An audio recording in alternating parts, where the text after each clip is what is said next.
Yes, good evening, ladies and gentlemen. I want to welcome you to our class. As per last week, we did discuss the methods of data collection.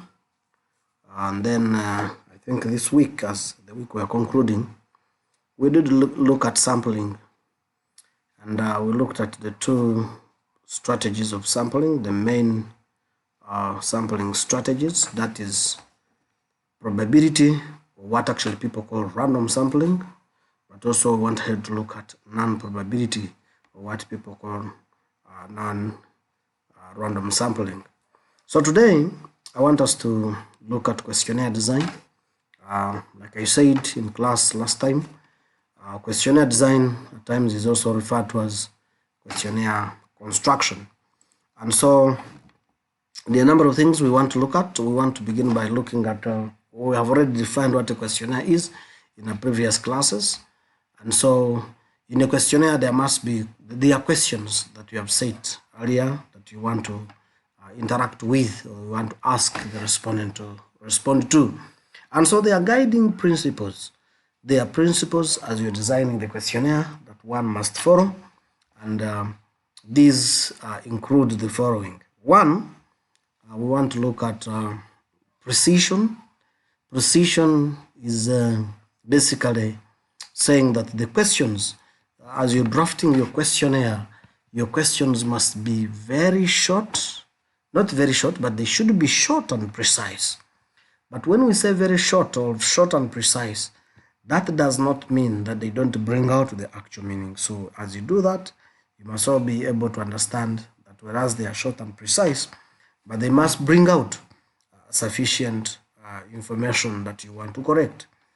The second principle is relevancy.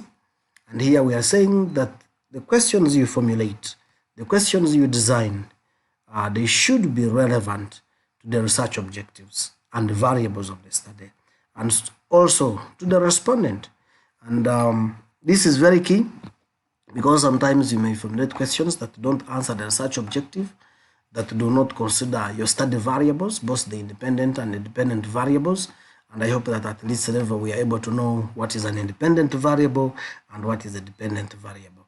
And so we are saying that as you formulate these questions, you must be able to see that they are answering the research objectives that you intend to, your study intends actually to address, but also the variables within your study. And therefore, make sure that your questions are relevant, but also to the people you're targeting, the ones you want to answer your questions.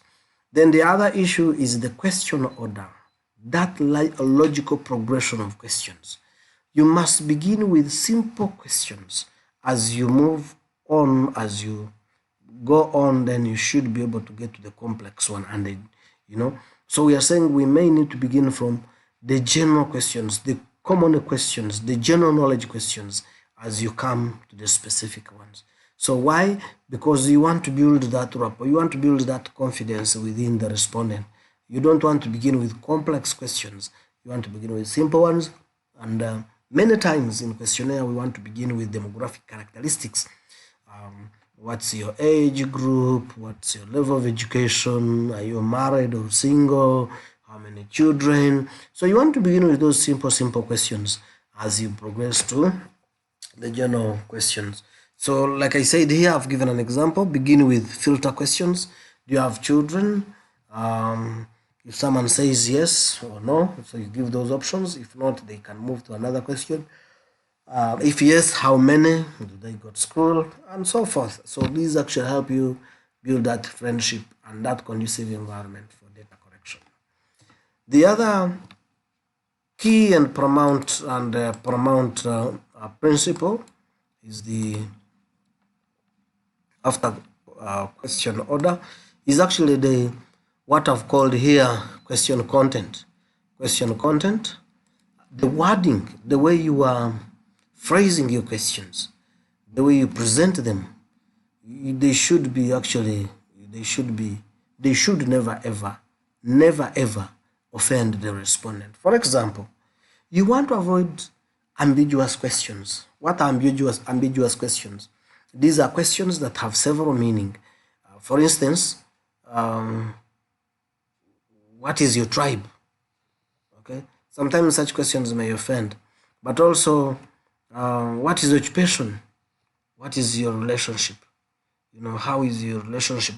Some of these questions offend the respondents, and they may shy away even from answering the right questions. The other question that you want to talk about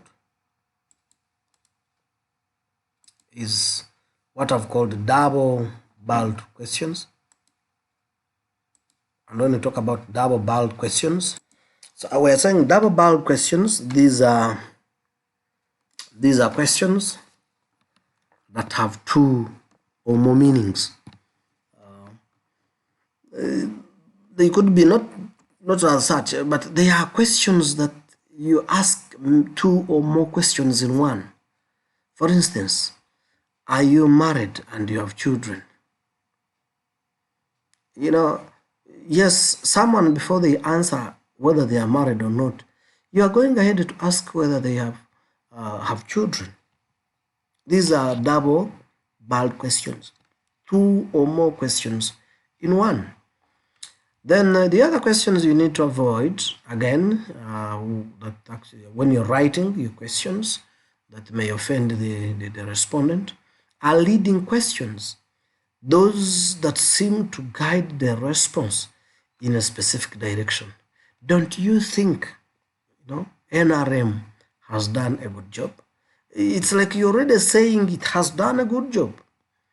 Okay, so you want to avoid leading questions. Then the other questions that you need to avoid are presumed questions.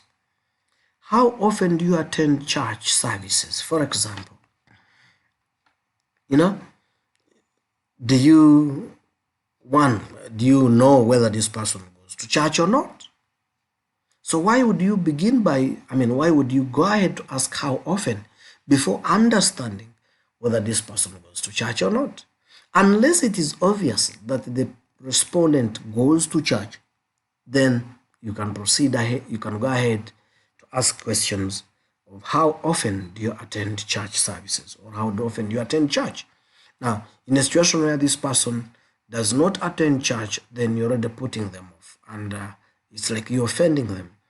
Then we need also to avoid abstract questions. For example, are you happy with your lectures? What if I'm not happy? Okay, so these are those questions that there could be issues, but you go ahead to say to pose such questions. Then the other ones are avoid not too many questions. Don't ask too many questions. Do not. These may depend on the nature and the complexity of the study, but not too many questions would really be necessary. So when you're phrasing your questionnaire, you should avoid that during the question order. Of course, as we discuss about the questionnaire, you'll actually be able to learn that we have two types of questionnaires. I should have added that the two types of questionnaires. One, we have what we call the close-ended questions, and then we have also what we call open-ended types of questions. So we have close-ended and open-ended. When we talk about close-ended, these are types of questions. These are type of questions that provide specific responsible responses to questions. You want to call them the pre-coded, the predetermined, because the researcher has already determined even the answers. So you have the answers already determined. And so for you, you're coming to ask, and the respondent is supposed to choose from what you have provided. Now, for example, you have marital status. So you put never married, single, and never married would mean single, married, widower, divorced, separated. So you have those. So the respondent has to choose from any of these. Okay. These may limit the scope of responses, but sometimes they are convenient for analysis. Very convenient. They quickly help you when you're doing the analysis. However, at some point we intend to at times also give the option of if any other. If the option was there, then you could still. But they are easier for analysis purposes. And so, what are the advantages of such questions? I mean, when I talk about both closed and ended, because especially closed-ended now, where the answers are already predetermined. Well, what are the advantages? One, responses are standard, and you can easily actually compare. Standard means you know the answers. If it is yes, it is yes. If it is no, it is no. If it is married, it's married. If it is male, male. You don't expect any other response outside what you've said. They are easy also to analyze. I've talked about that. They are very clear about, the respondent is very clear of what the researcher wants. So you actually see married or not married, educated, which level, bachelor. So it is clear to the respondent, and you know what actually exactly the researcher wants. Answers are relatively complete, relatively more complete, because the answer, when you say what is your marital status and you have given that, it is complete. You don't need another addition. The challenge of such questions that are closed-ended is that, one, they are easy for respondents to guess the answer, even when they have, they will look at it and, they don't require thinking, so they can easily guess the answer. But also, they may frustrate someone if his or her category has not been mentioned among those that the researcher predetermined. So someone might end up being frustrated. Then the other issue is restrictive in the range of responses, because once you give those categories, then you may not get new ideas coming up, new issues if you have recorded you at all. And so being disadvantageous to those who may have new issues emerging. What are the advantages of open-ended questions? Of course, before I go to the advantages, one is that these are mainly opinion questions. We call them opinion because, like the word suggests, open-ended. They are not actually, the answers are not given, they are not predetermined. And so these are mainly opinion questions. The range of responses is not limited here. You can give as many responses as you can. They enable respondent to tell a story. And then you are able, when you tell a story, then you're able to pick out those key issues. They can be used alongside closed-ended because they would support each other. But also, when we get to issues of the type of data we collect, with this, they mainly collect, or they mainly give you qualitative data. Qualitative, this is the data in form of words, in form of stories and narratives. So in other words, themes can actually be coded, and then later on, you turn those themes, those codes, into quantitative items. That's the only advantage. I mean, the only beauty with open-ended. The advantage is that they can be used when all answer categories are not known. You don't know the answer categories, so you want people to tell you what could be the answer. So they have an advantage at that level. But also, such kind of questions, they allow the respondent to freely open up, to freely give adequate information, full information concerning the questions under discussion. They have disadvantages. One, such kind of questions may lead to countless responses which are hard to code. Very many, someone will give you this, the other person will give you. So you find that actually if you have interviewed 10 respondents, all the 10 have different views, and it becomes very hard at times to assign code and be able to generate quantitative data out of that. Some responses may actually be irrelevant. In the discussion, you find that actually what you have because you did not pre-code it, the answers or the responses given are very irrelevant. often requires superior interviewing skills. You must have superior skills. You must have good skills in interviewing, how you begin the whole conversation up to the end. Often too general to explore specific aspects. So the other disadvantage is that they are often too general to explore specific aspects or specific aspects in research. Very important for us to note that it is only surveys that usually utilize close-ended questions.